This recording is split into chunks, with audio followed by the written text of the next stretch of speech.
Le Canada veut freiner une immigration camerounaise jugée désordonnée, une décision qui pourrait changer les conditions de départ pour de nombreux candidats.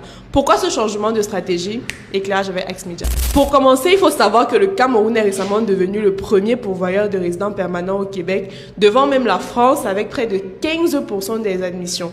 En fin 2026, à Yaoundé, le Haut Commissariat du Canada a engagé des discussions avec des autorités camerounaises pour repenser la migration. L'objectif, passer d'une immigration diffuse à une mobilité professionnelle plus encadrée, dans le viseur des profils jugés inadaptés aux besoins du marché du travail canadien. Selon les autorités, de nombreux candidats partent sans qualification précise, sans offre d'emploi et en décalage avec les secteurs qui recrutent réellement. À cela s'ajoute un autre problème, la montée des fraudes documentaires, une situation qui explique en partie la hausse des refus des visas observés ces derniers mois. Face à cette dérive, le Canada veut désormais privilégier les profils formés, identifiés et directement employables, une approche plus sélective basée sur les besoins réels de son économie.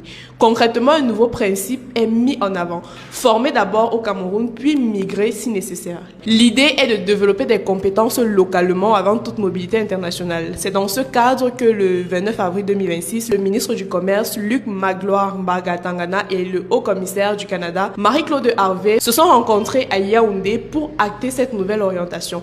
Mais celle-ci intervient dans un contexte où de nombreux jeunes quittent le pays chaque année. Entre janvier et juin 2025, par exemple, exactement 10 355 Camerounais ont obtenu la résidence permanente au Canada.